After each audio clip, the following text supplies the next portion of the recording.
चिराग पासवान जब से केंद्रीय मंत्री बने हैं, मानो उनका कद पूरे देश भर में बढ़ गया है।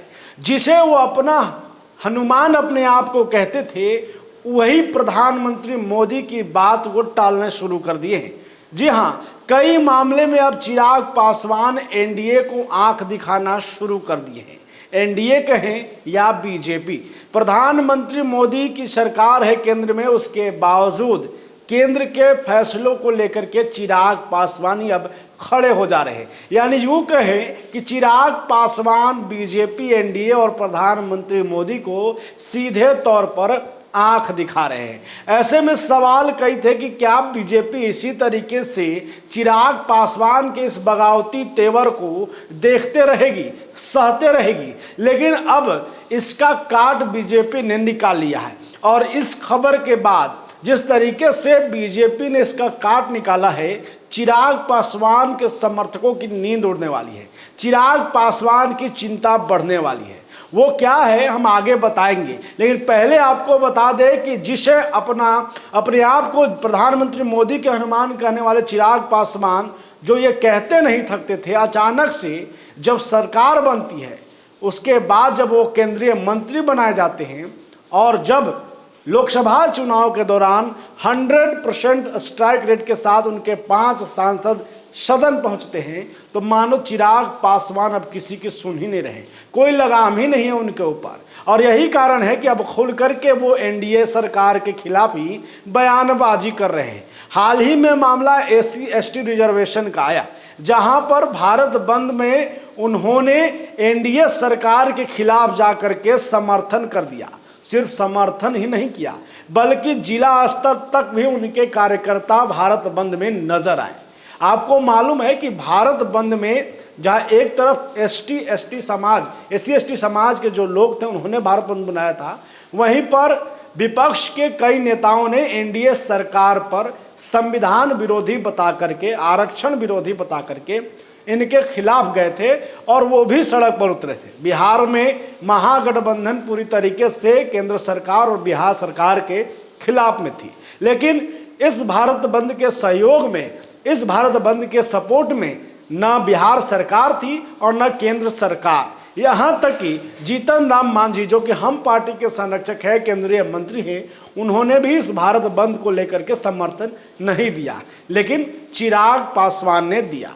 कई दफा सामने आया कि चिराग पासवान खुल करके जो है वो अब एनडीए सरकार के नीतियों पर सवाल खड़े शुरू कर दिए। अब ऐसे में सवाल था कि चिराग पासवान के इस जो है बेलगामी को रोका कैसे जाए, आखिर उन पर लगाम लगाया कैसे जाए। बस इसका उपाय बिहार के बीजेपी प्रदेश अध्यक्ष दिलीप जायसवाल ने निकाल लिया है। दिलीप जायसवाल उनसे मिलते हैं जो चिराग पासवान की अक्सर नींद उड़ाते रहे हैं। जी हाँ, चिराग पासवान के चाचा पशुपति पारस। आपको मालूम है कि लोकसभा चुनाव के दौरान पूर्व केंद्रीय मंत्री पशुपति पारस को बीजेपी ने दरकिनार ही कर दिया था, एक भी सीट उनकी पार्टी को नहीं मिला था। लेकिन अब एक बार फिर से पशुपति पारस की वैल्यू बढ़ने वाली है। वही चिराग पासवान और उनके तमाम सांसद ये कहते रहे कि एनडीए से पशुपति का जो रिश्ता है वो अब खत्म हो गया है। लेकिन दिलीप जायसवाल, जो कि बीजेपी के प्रदेश अध्यक्ष हैं, ये कहा जा रहा है कि गृह मंत्री अमित शाह के निर्देश पर पटना में पशुपति पारस के आवास पर जाकर के मिलते हैं और ये साफ तौर पे ये संदेश देने का प्रयास किया जाता है कि पशुपति पारस को हमने छोड़ा नहीं है। थोड़ा सा पहले चलेंगे, पशुपति पारस की अभी भी एनडीए में क्या अहम भूमिका हो सकती है, जिसकी वजह से प्रदेश अध्यक्ष उनसे जाकर के मिलते हैं, इस पर एक बार ध्यान देंगे। पशुपति पारस भले ही चिराग पासवान के बढ़ते कद के आगे छोटे दिखाई दे रहे हो, लेकिन ये एक सच है कि पशुपति पारस ही हैं जो रामविलास पासवान के साथ कदम से कदम मिलाकर आगे बढ़े हैं, उनकी पार्टी को सींचे हैं। और ऐसे में उन्हें पता है कि बिहार में जो राजनीतिक सरगर्मी होता है, बिहार में जो उतार चढ़ाव होता है चुनाव के दौरान, वो कहाँ और किस तरीके से होता है। और जब उन्होंने तरारी विधानसभा चुनाव से अपने तरफ से कैंडिडेट उतारने की चर्चा की तो वहाँ पर संजय पांडे की मैं बात कर रहा हूँ, वो बीजेपी में शामिल हो गए। ऐसे में पशुपति पारस ने साफ तौर पे ये चेतावनी दे दिया था कि अगर हमारे साथ एनडीए के दल जो है वो इस तरीके से करेगी तो फिर हम विधानसभा चुनाव के दौरान 243 सीटों पर सीधे तौर पर अपने प्रत्याशियों को उतार देंगे। और यही कारण है कि बीजेपी की नींद उड़ गई है। बात भले अलग है कि पशुपति पारस का कितना कद इस वक्त की राजनीति में है, लेकिन यह भी तय है कि अगर पशुपति पारस 243 सीटों पर अपने उम्मीदवार उतारेंगे तो उसका नुकसान बीजेपी को होगा। और बीजेपी ये नहीं चाहती है कि जो है कोई भी हमारे खिलाफ विधानसभा चुनाव में उतरे। और यही कारण है कि एनडीए ने, बीजेपी ने यह तय किया कि पशुपति पारस को भी हम अपने साथ रखेंगे। इसका बीजेपी ने दो काट निकाल लिया, यानी कह सकते हैं कि एक तीर से दो निशाना बीजेपी ने कर दिया। एक तो पशुपति पारस जो बगावती तेवर अपना रहे थे उन्हें रोकने का प्रयास किया गया और उन्हें अपने साथ जोड़ करके एक मैसेज देने का प्रयास किया गया कि एनडीए जिस तरीके से लोकसभा में मजबूत था बिहार में विधानसभा में भी होगा।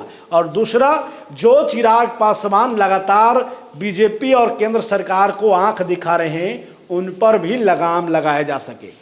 उन्हें ये खौफ हो जाए कि उनके चाचा पशुपति पारस जो हैं वो उसी तेवर के साथ एनडीए में रहेंगे जिस तेवर के साथ एक समय वो जुड़े हैं और उनके साथ बीजेपी ने किया था।